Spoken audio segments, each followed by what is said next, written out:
8 de la noche en punto. Es un gusto saludarlos y darles la bienvenida. Arrancamos semana en Sala de Prensa de Noticias Caracol en vivo y como muchos lo decían, lo anticipaban los analistas que hemos tenido aquí en este espacio, el caso Uribe, la condena en primera instancia en contra del expresidente ha sido determinante en el partidor electoral y también por supuesto en lo que tiene que ver con el mundo jurídico y judicial. Hoy vamos a seguir hablando de este caso y vamos a ampliar a explicarles a nuestros usuarios, a los que nos acompañan, la decisión que acaba de tomar el Tribunal Superior de Bogotá, que dejó en firme la orden de captura en contra del exmandatario. La Sala Penal rechazó la petición que había hecho su defensa para que no se hiciera efectiva su orden de captura inmediata. Esto no significa que no pueda hacer la decisión a favor de él a futuro, sino que el tribunal va a empezar a estudiar a fondo lo que tiene que ver con la tutela y con el proceso, por supuesto. Para analizar ese tema vamos a saludar a nuestro panel de hoy. Van a ver ustedes en pantalla a Tatiana Dangond, es abogada, columnista y analista política, amiga de esta casa. Tatiana, bienvenida a Sala de Prensa.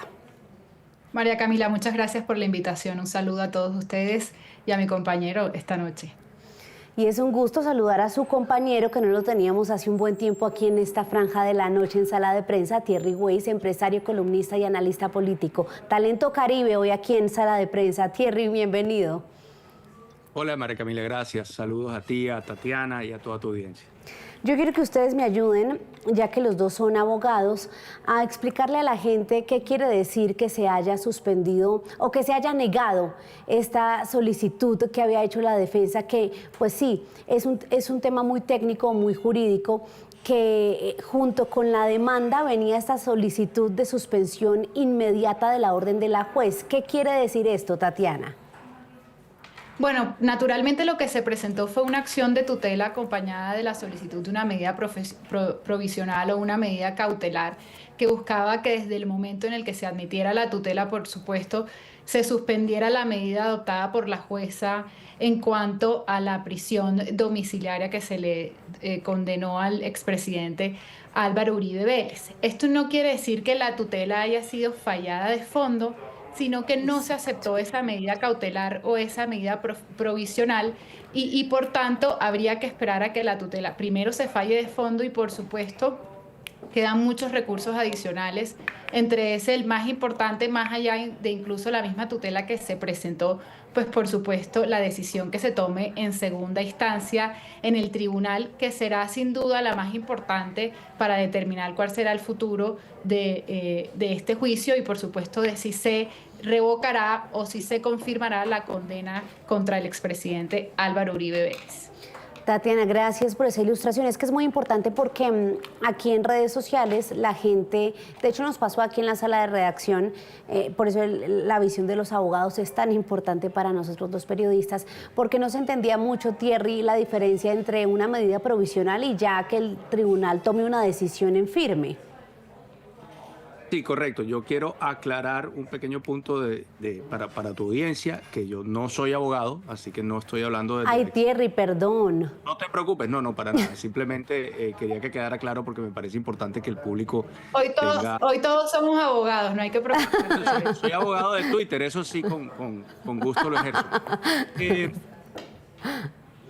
Pero no, lo que dijo Tatiana, que sí tiene toda la autoridad del caso para hablar de esos temas técnicos de derecho. O sea, no se trata del final de la parte de la tutela, se trata de una medida cautelar que fue negada, falta que se falle la tutela, falta que se falle la segunda instancia, falta de pronto que esto vaya a casación.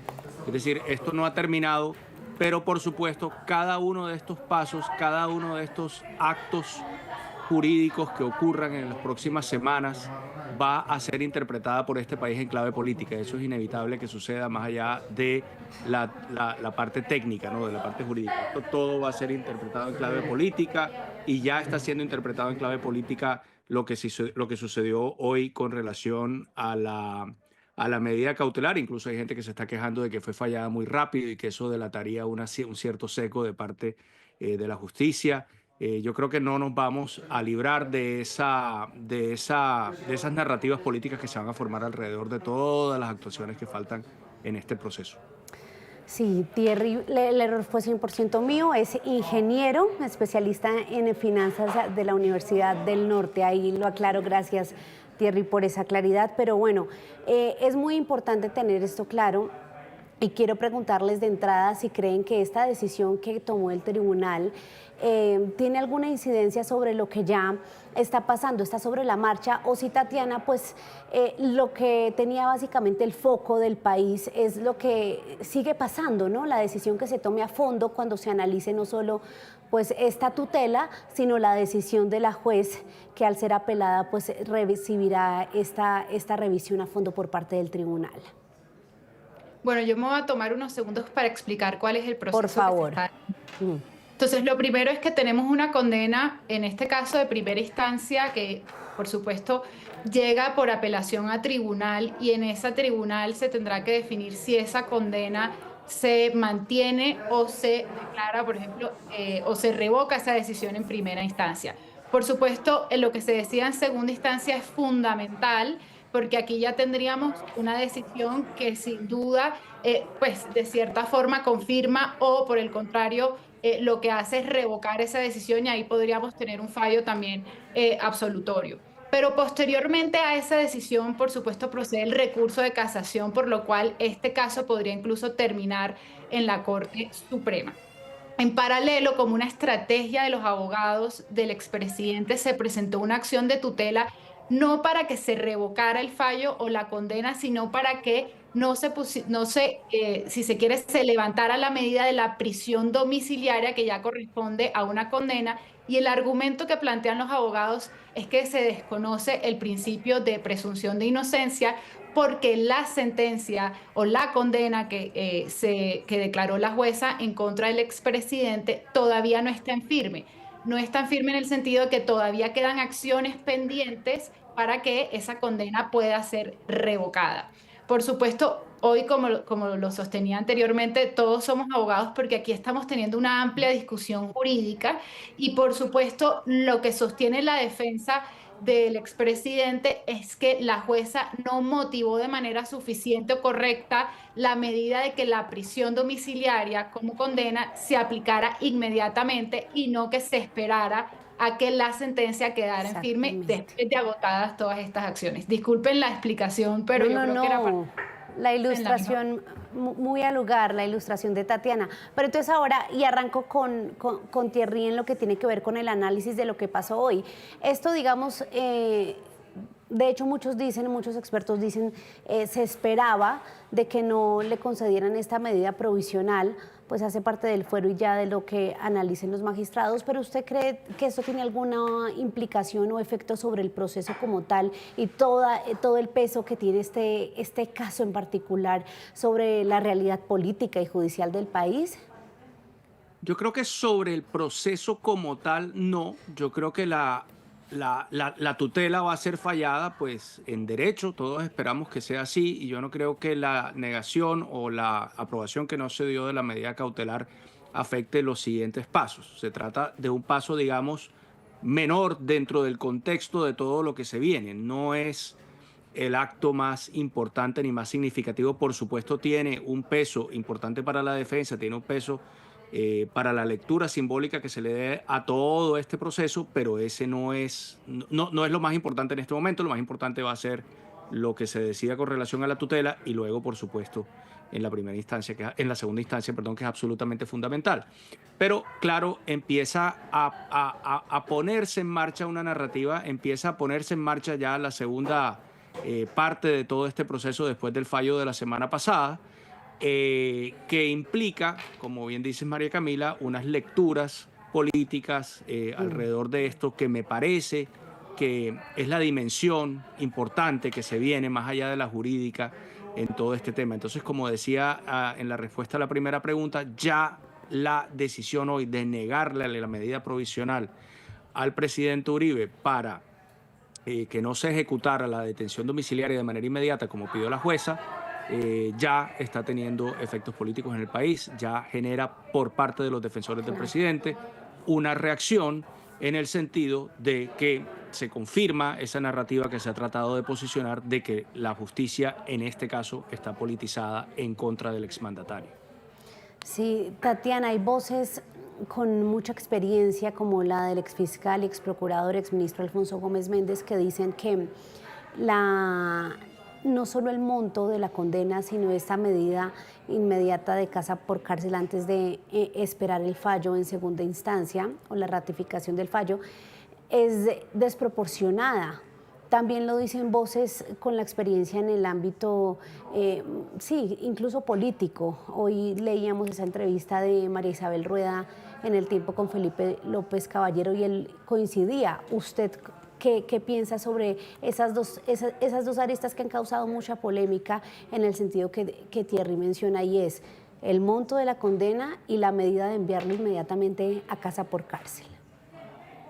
Bueno, yo creo que ambos factores están siendo sujetos a discusión y hay una amplia conversación que yo creo que se enmarca dentro de todos los argumentos que se pueden plantear en materia de justicia penal.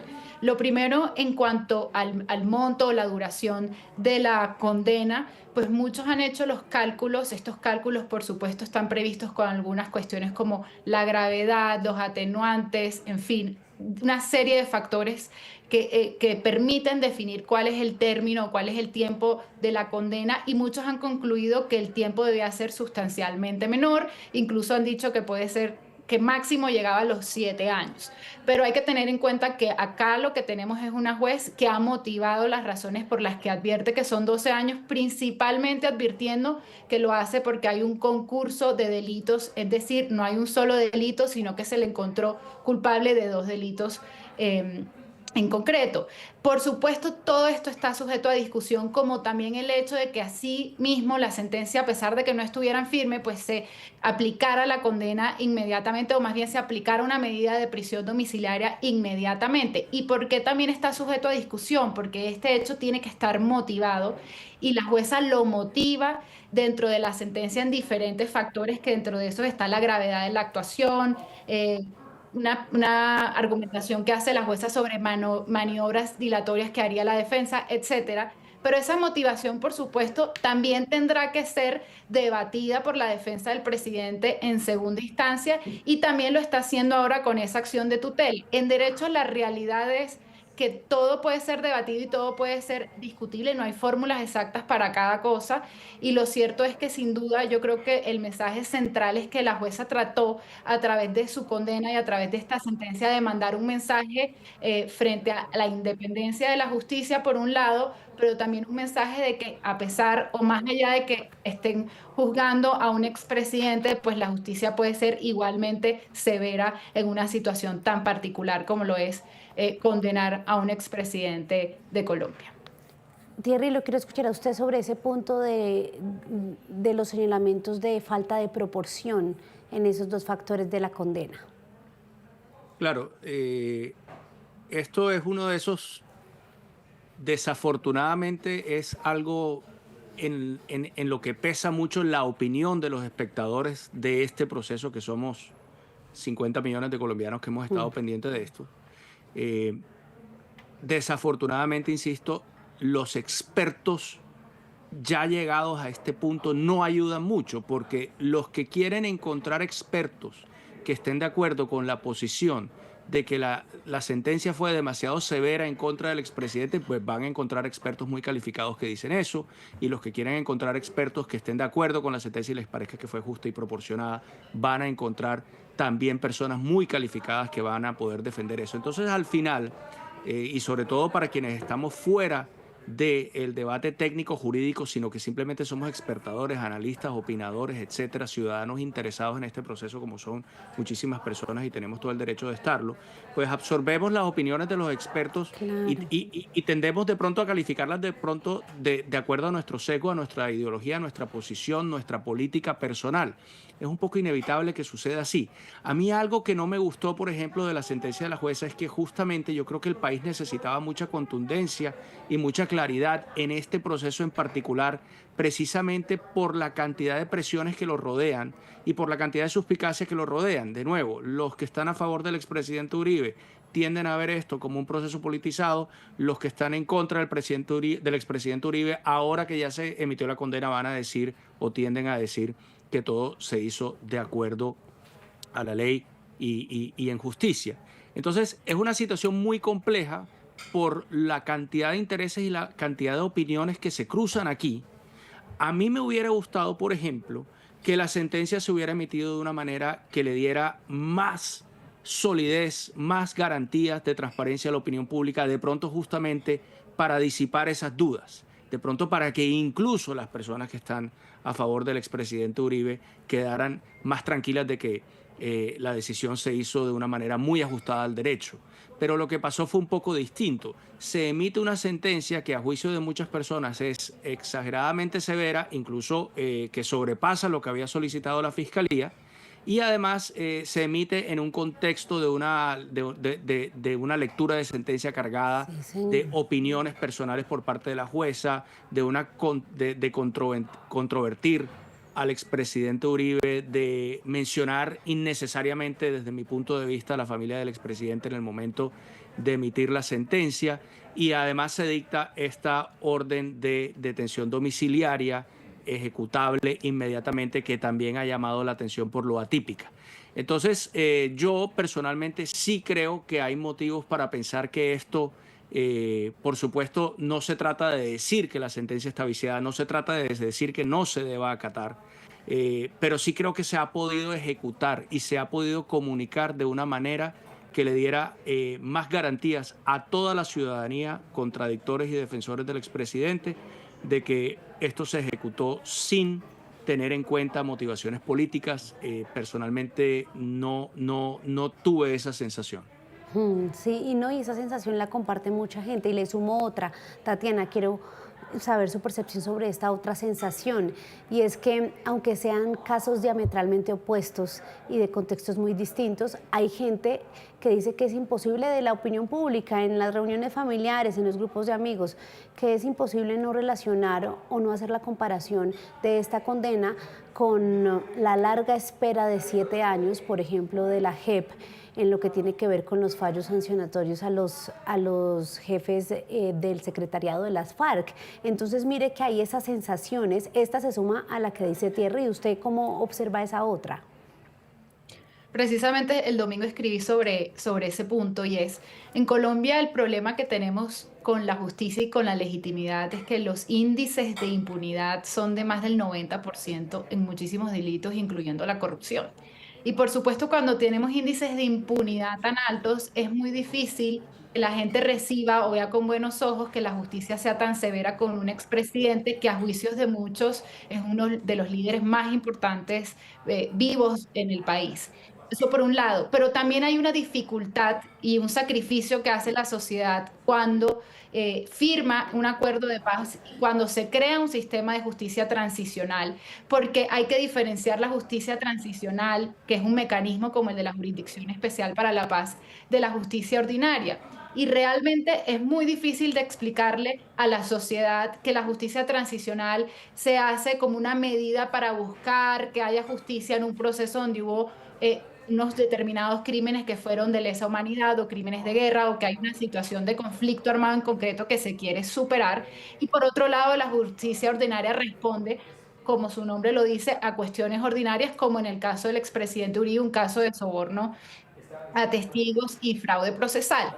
Entonces, por supuesto, entiendo absolutamente el dilema social que esto genera, y son dilemas que no solamente enfrentaremos en este caso, sino en muchísimos casos, toda vez que la justicia transicional sin duda supone, y en el caso de la Jurisdicción Especial para la Paz, supone muchos cuestionamientos sobre el funcionamiento de la justicia en general. La respuesta yo creo que nadie la tiene. La realidad es que tenemos que vivir en una sociedad donde de cierta forma tratamos de actuar de manera normal frente a los delitos y frente a los crímenes que se están cometiendo, y a la vez tratar de superar otros hechos históricos del país, como sin duda fue el conflicto armado con las FARC. Thierry, qué difícil eso, ¿no? El tema de que uno escucha todas las posiciones y se da cuenta que aquí no se aclaró nada. Los que consideran culpable al expresidente Uribe hoy lo creen más culpable, y los que lo consideran inocente, pues a todas luces ven esto como un atropello judicial. Así lo ha calificado el Centro Democrático, que ya tiene una convocatoria de la Marcha de la Gallardía para este 7 de agosto. Y cuando uno ve esa espiral, solo queda un camino, y es el de la polarización en un año preelectoral. Esto agrava la situación en materia de polarización, ¿no, Thierry?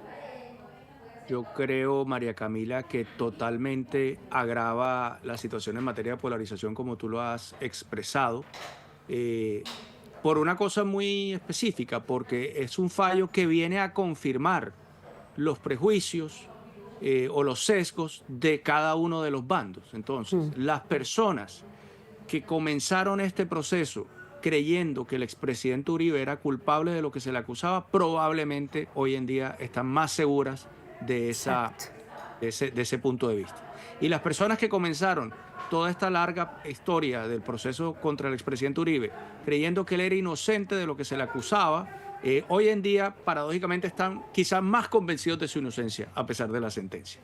Entonces, es un fallo que viene a profundizar, a ahondar la polarización, sin duda.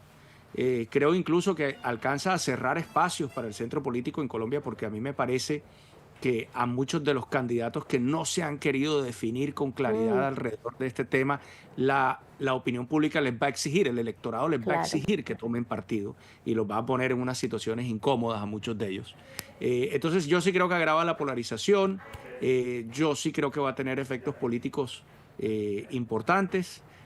No creo que esto va a definir la elección tampoco, ni mucho menos. De esto no se va a tratar exclusivamente la campaña del 2026, pero ciertamente sí es un elemento que se añade, se adiciona a todas las otras cosas que están produciendo una profunda polarización en Colombia. Eso era inevitable que sucediera, y en la medida que se ejecuten los actos que le hacen falta a este proceso, va a seguir siendo así. Y es que esto se suma, Tatiana, a otro tema, no solo al electoral, sino al corte de cuentas que estamos haciendo ya de cara al 7 de agosto por los 3 años del gobierno Petro. Esas cosas se entrelazan también por el tema de la sensación que hemos descrito muchas veces de que el país va hacia el despeñadero en muchas cosas, pese a que la economía avanza bien. En fin, este tema, esta polarización en medio de un corte de cuentas más agrio que dulce para el gobierno, ¿qué reflexiones le deja a usted? ¿Qué análisis? Bueno, por supuesto, yo creo que una condena al expresidente Álvaro Uribe Vélez en un gobierno donde el presidente ha sido su principal opositor de izquierda iba a generar sin duda un escenario de, si se quiere, máxima polarización.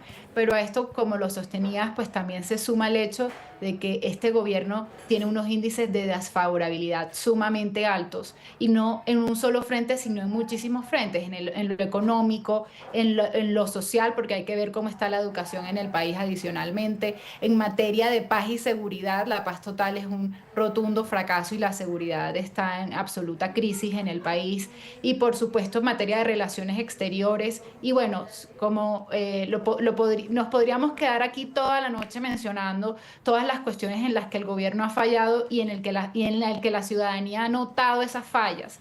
Y por supuesto eso incide directamente en la polarización, porque por un lado, si se quiere, se ve con cierta nostalgia gobiernos anteriores y con cierto desdén un gobierno actual. Y por supuesto, si se miran gobiernos anteriores de derecha y estamos al frente a una condena de un expresidente que es, si se quiere, el máximo líder de la derecha colombiana en este momento, pues lo que vamos a tener es unos altísimos índices de polarización, y esto va a afectar sin duda la calidad del debate político que Colombia merece, y es no solamente hablar de la izquierda y la derecha, de lo que han hecho y lo que no han hecho, sino de cuál será el futuro del país y cómo se van a abordar las múltiples crisis que va a enfrentar Colombia en los próximos años.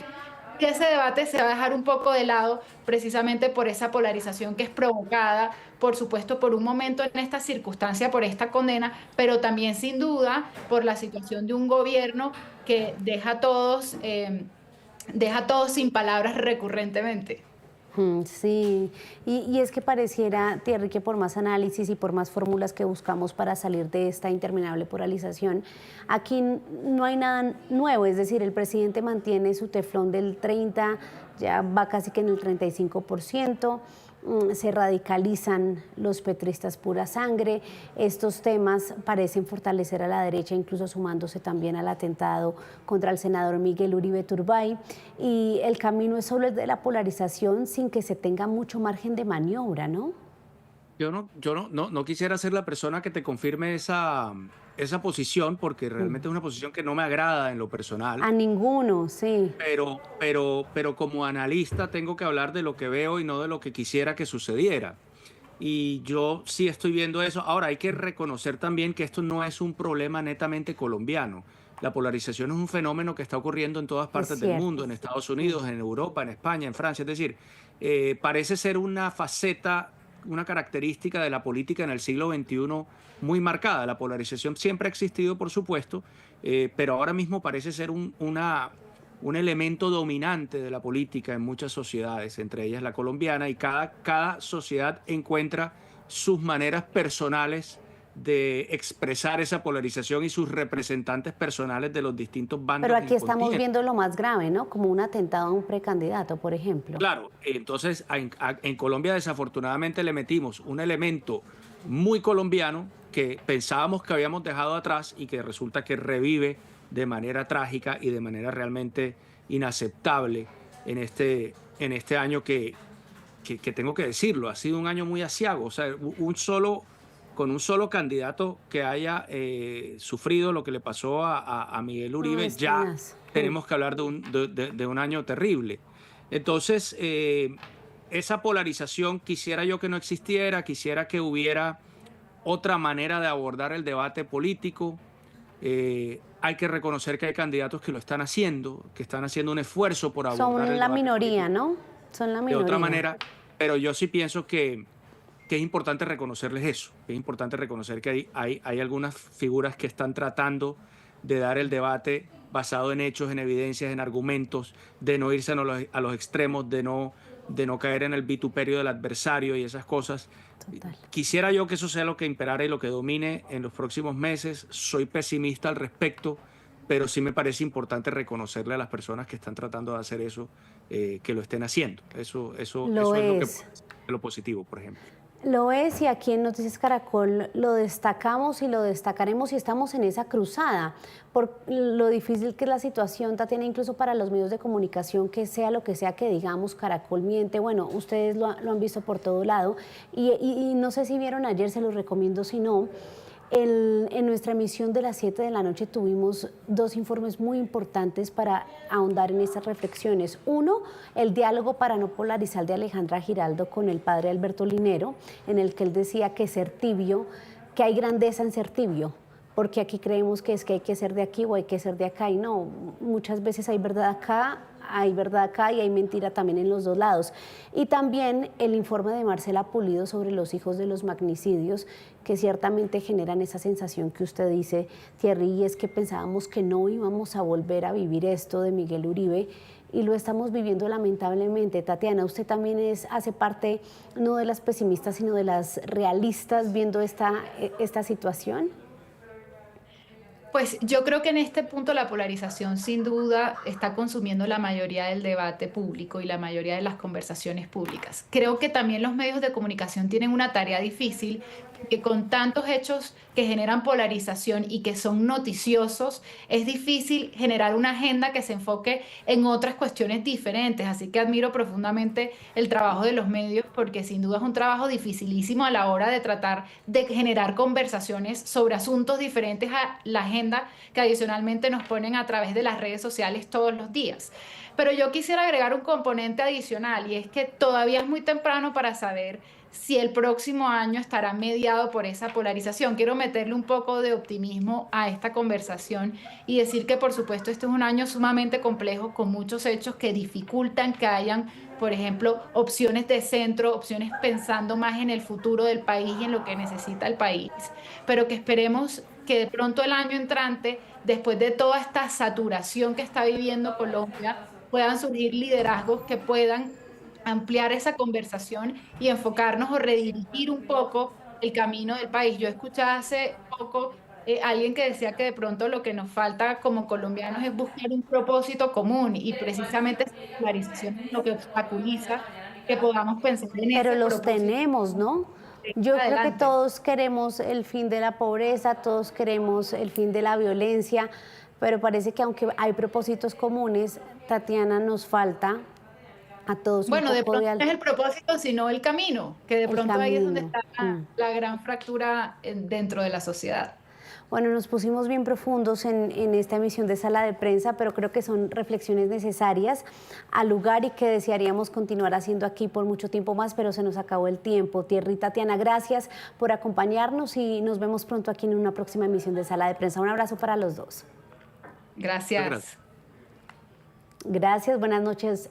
Buenas noches a nuestros invitados y también a ustedes, los usuarios de Noticias Caracol en Vivo, que nos están dejando aquí sus comentarios sobre este tema que genera posiciones muy distintas, pero como nos decían Tatiana, abogada, y Thierry, ingeniero, podemos encontrar el camino y siempre destacar también a esas voces que están haciendo el esfuerzo por no polarizar, por respetar las opiniones distintas del otro. Esto es Sala de Prensa de Noticias Caracol en Vivo. Feliz noche.